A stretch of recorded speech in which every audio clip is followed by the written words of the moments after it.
নমস্কার, স্নেহাস রেসিপিতে সবাইকে স্বাগত জানাই। আজ আমি আপনাদেরকে রান্না করে দেখাবো পালং শাকের কোপ্তা। চলুন দেখে নিই।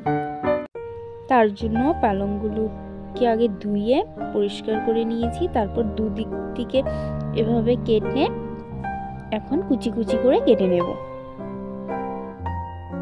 বন্ধুরা, আমার এই পালং শাকের রেসিপিটি বাড়িতে একবার ট্রাই করে দেখবেন, তারপর আমাকে কমেন্টে জানাবেন। পালং শাক কাটা আমার হয়ে গেছে এবং শাকের মধ্যে লবণ দিয়ে ভালো করে মেখে রাখছি। আর এখানে একটা আলু আমি গ্রেট করে নিচ্ছি।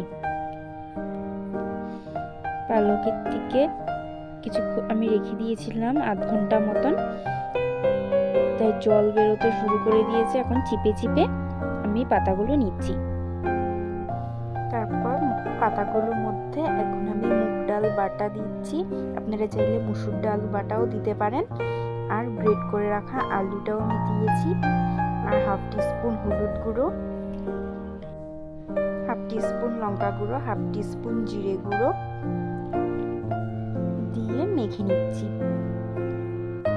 সামান্য লবণ দিয়ে মেখে রাখছি, মেখে কিছুক্ষণ রেখে দিচ্ছি। এদিকে পেস্টও আমি করে নিচ্ছি। টমেটো, আদা, কাঁচা লঙ্কা আর ধনেপাতার ডাঁটিগুলো দিয়ে দিচ্ছি, যাতে ফ্লেভারটা ভালো আসে। আপনারা যারা যারা সাবস্ক্রাইব করেননি অবশ্যই করে নেবেন।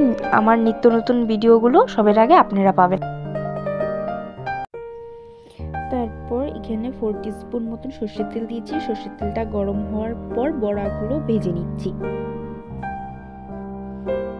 এপিট ওপিট ভাজা হয়ে গেছে আমার বড়াগুলো, এখন নামিয়ে নেব। তারপর কড়াইয়ের মধ্যে দুটো শুকনো লঙ্কা দিয়েছি,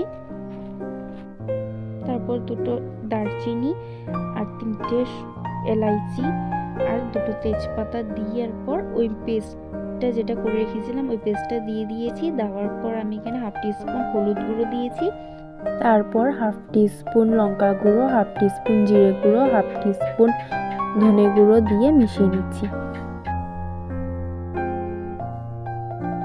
মশলাটা কষিয়ে নিচ্ছি যতক্ষণ পর্যন্ত না তেল ছাড়ছে।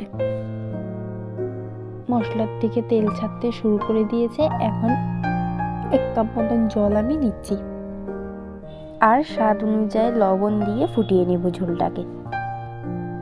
ঝোল ফুটতে শুরু করে দিয়েছে। এখন ভেজে রাখা পালকের বড়াগুলো দিয়ে দিচ্ছি, দিয়ে কিছু সেকেন্ড মিশিয়ে ধনেপাতা কুচি দিয়ে নামিয়ে নেব। রান্নাটা হয়ে গেছে। ভিডিওটি এতটুকুই রইল। ভালো লাগলে লাইক, কমেন্ট, শেয়ার, সাবস্ক্রাইব করে দেবেন। ভালো থাকবেন, সুস্থ থাকবেন। ধন্যবাদ।